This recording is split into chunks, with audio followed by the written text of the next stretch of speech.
Kitabu cha Maira mlango wa 10 mstari wa kwanza hadi wa 18. Hewe Bwana, pano nuna imakure, pano nuna jifitsa wakati wa taabu pa kiburi, atiririma na atesaki ya vikali, na magberwe ni njama zao marizozipanga. Mtirira na dzilika kwa tamaa za moyowe, mwenye kidzitso ni kumulani na kumkahala Bwana. Kaiza kudzionya kwakwe mtirira namba mlungu kandanamba nimboze isabu, mazoge gosi nikakuna mlungu. Ngiraze zinafanikiwa siku zose, hukumu za kwako kadima kuzielewa, na nazara umahadhuya kwakwe. Moyoni mwakwe anamba, sindakala na wasiwasi, sindapatwa ni tabu kare na kare, kanoke katelelwana, ulongo na kuonera. Tsini za ludhimili, kuna utiriri na uwe. Ni kudzifitsa vidzidzini kuvamia, kulaho madzifitsao ni kualaga masio makosa. Iye ni kuavamia atu masio dzadini, ni kuvamia ho adzifitsaho here simba.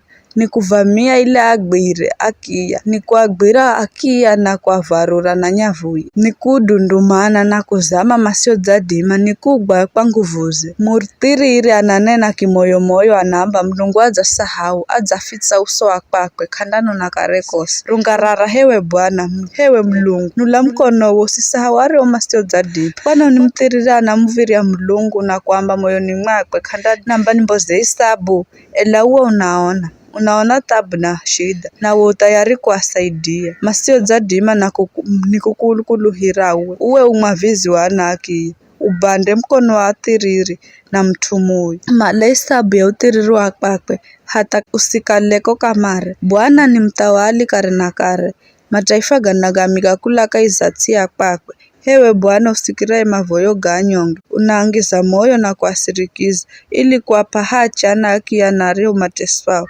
Kwa maana mdamu ambaye ni mitsanga tu, asidime kuagosha kaheri.